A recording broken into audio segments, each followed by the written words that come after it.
Shalom. First and foremost, Kwa Halal Yahweh Bashim Yahushua Bashim Kwakadash.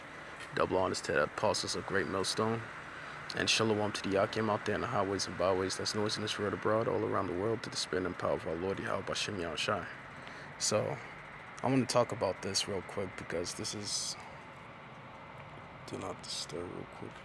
Because this is just a true fact, at the end of the day. This is a really true fact. Because, being in this truth, you're going to have doubters, you're going to have, brothers that may doubt you, that may see that you ain't, that you're not qualified or you're not a man of the Lord or whatever. Because, they look at you, they look at the outer appearance, And I'm seeing this. Actually, I've been through this myself, me coming in the truth, I've seen this and I experienced this, where you see brothers, when you get doubted and that you can't possibly be a man of the Lord, is because, a brother may see you as being lazy, or, you may, whatever it is. Or, you could be, you could come to a camp or whatever and you fall asleep, I'm just speaking based off my experience, because I've been through this. And, brothers doubt you, they don't see you as being a man of the Lord. They think that you're, you ain't shit.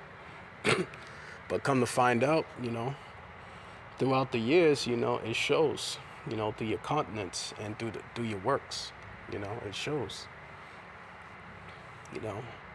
Whether, and then on the other hand, you may get a brother, that seems like he's eloquent, he brings out good precepts, he speaks well or whatever, he seems like he's doing all the right things, but come to find out, years later, he ends up falling out the truth.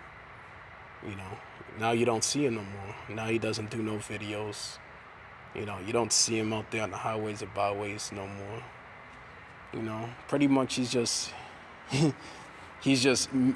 MIA. He goes MIA at the end of the day.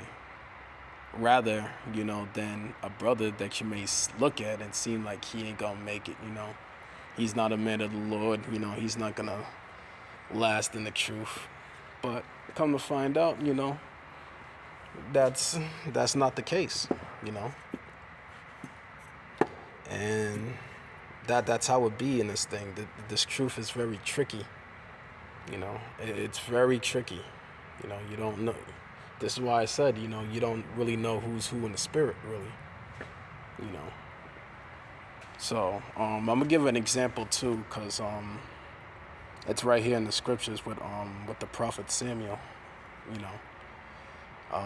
cause when Saul fucked up, and the Most High rejected him as being king, that's when Samuel went on to Jesse to appoint him as man of the Lord to be anointed.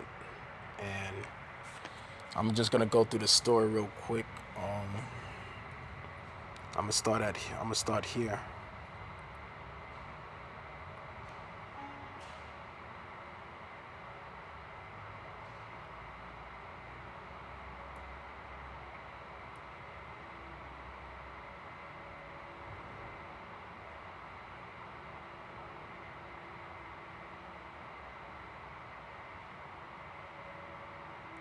So this is where the Most High rejected King Saul for being king, because King Saul was hard-headed, for not listening, and doing what he was supposed to do, was to kill all the Amalekites, which are the so-called Jews today.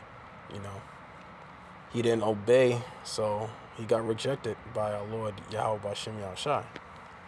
So this is 1 Samuel chapter 6, verse 1. And it reads, "And the Lord said unto Samuel, How long wilt thou mourn for Saul?" You see, so the Most High is asking Samuel because Samuel loved Saul. You know, he loved Saul, but he was also joining Saul too. But the thing was, Saul wasn't right. At the end of the day, Saul was just not the right. Saul was just not the right fit, to reign over Israel. So the Most High rejected him because he didn't listen. So, reading on again. And the Lord said unto Samuel, how long wilt thou mourn for Saul, seeing I have rejected him from reigning over Israel? Fill thine horn with oil and go. I will send thee to Jesse, the Bethlehemite, for I have provided me a king amongst his sons. And who was that? That was David, which would be King David. But before that, I'm just gonna read on. And Samuel said, how can I go if Saul heareth he will kill me? And the Lord said, take in hither with thee, and say, I am come to sacrifice to the Lord. Verse 3. And call Jesse to sacrifice, and I will show thee what thou shalt do, and thou shalt appoint unto me him whom I will name unto thee. And Samuel did which the Lord spoke, and came to Bethlehem, and the elders of the town trembled at his coming, and said, cometh thou peaceably? So yeah, they trembled. They feared, because they knew that Samuel, the prophet Samuel, was a man of the Lord. He was the prophet. But nowadays, people don't fear. There's no fear of the Lord especially here in America. There's no fear of the Lord. People don't fear the Lord here in America.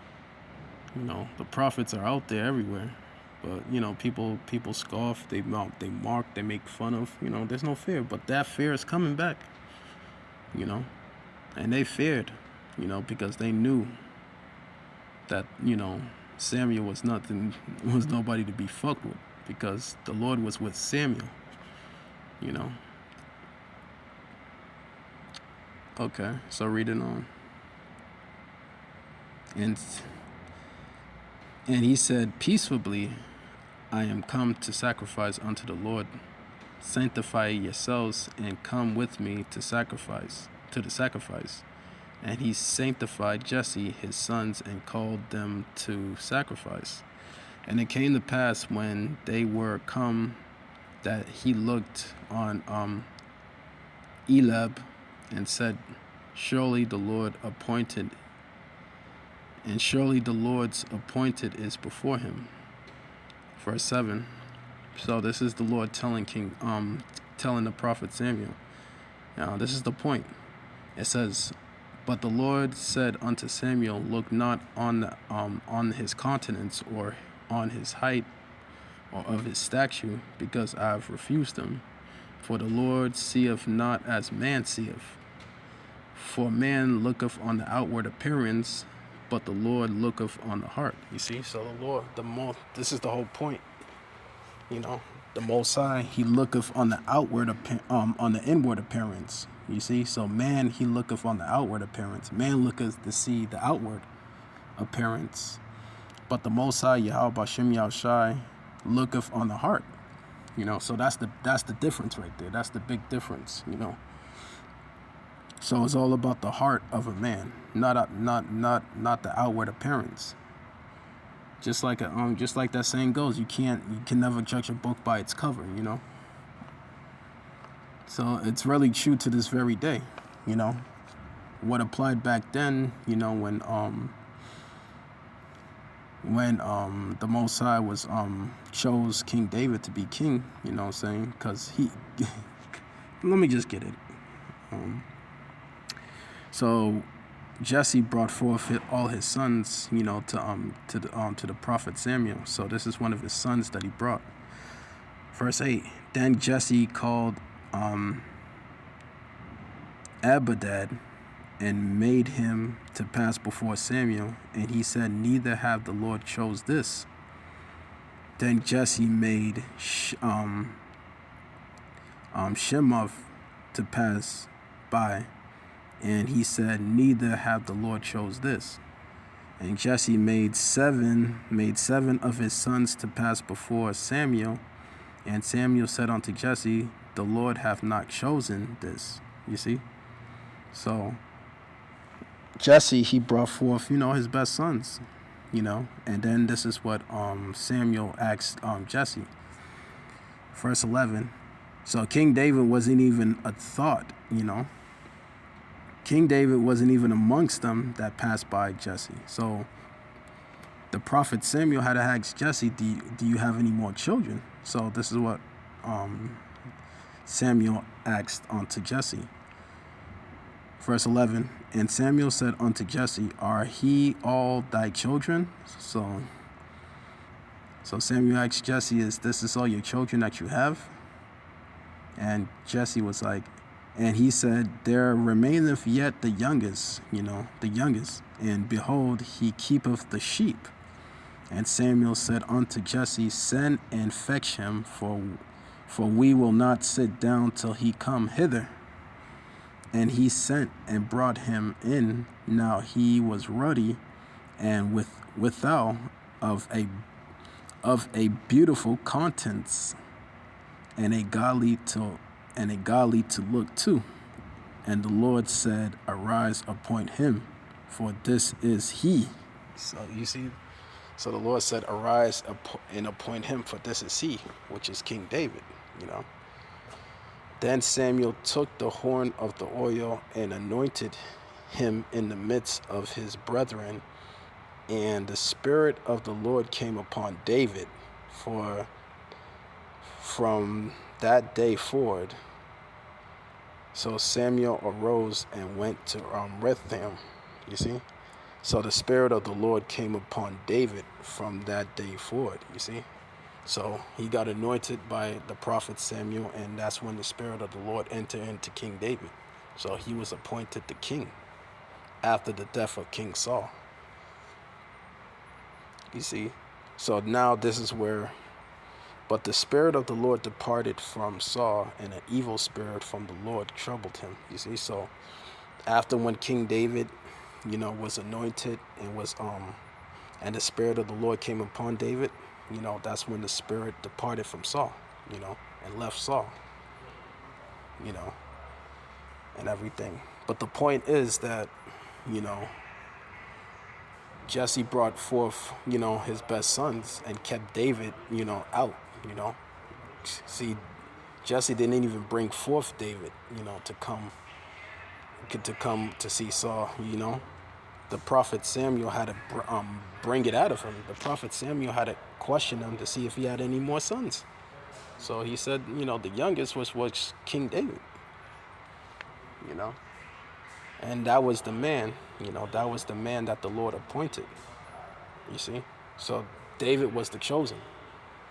And he wasn't even a thought, So that's how it be, Somebody may doubt you, may think that you are nobody when really you are somebody. And that's really, who the Lord is really dealing with,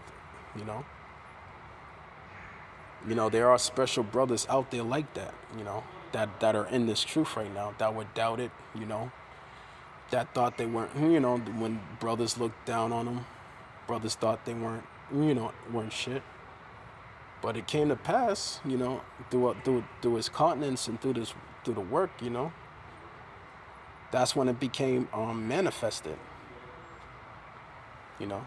through the test of time, So you could doubt a brother, what I'm saying? You could think that a brother is nothing, that a brother ain't nobody, ain't shit. But, throughout time, it will show through a man's countenance that that man is actually a man of the Lord, So, don't judge a brother by his outward appearance at the end of the day, because the Lord doesn't see what man seeth, The Most High looks on the countenance and of the heart, you know, while man look at what's out, you know, from the outward appearance. Because the Lord already knows, you know, who's his chosen, who he chose. You know, he already knows because the proof is here. The proof is here in Jeremiah chapter 1 verse 5. This is Jeremiah chapter 1 verse 5. It reads, "Before I formed thee in the belly, I knew thee, and before thou comest forth out of the womb, I sanctified thee and ordained thee a prophet unto the nations." You know? So the Lord already said it, you know? So before you even was formed in the belly, the Lord already knew you. You know? And the Lord already sanctified you once you came out the womb and ordained you to be a prophet unto the nations, you know? So I don't really marvel what brothers say, you know? I don't give a damn, I don't give a shit what a brother says about me at the end of the day, you know? I had all kind of shit that was said about me, you know, from brothers. But I don't give a shit. I don't give a fucking shit at the end of the day because it's right here, you know? The Lord said right here. Let me read it again. Jeremiah chapter 1 verse 5. "Before I formed thee in the belly, I knew thee, and before thou comest forth out of the womb, he sanctified thee and ordained thee a prophet unto the nations." So the Lord already knew you from the jump, you know? This is why I always say you don't know who's who in the spirit. So, you know, brothers better watch how they talking to brothers. You know, you don't know until it's made manifest, really, through the test of time, you know, that, you know, whether a brother is a man of the Lord or not, you know, it's going to be made manifest through the test of time, you know, it's going to be made manifest through the test of time, you know, at the end of the day. So really, you know, brothers, they need to watch their mouth, you know, and watch who they talking to a brother, you know, because it will come back to bite you in the ass, you know. This is why we got to humble down and we got to watch what we say, you know, because really we don't know who's who in the spirit like that, who's who in the spirit at the end of the day, you know. So I just wanted to share that, you know, and just, you know, the spirit came on me to bring that forth. But, you know, hope this lesson was edifying, giving all praises and glories due to Yahweh Ba'Shem Yahushai, Ba'Shem Rakwakadash, Shalom.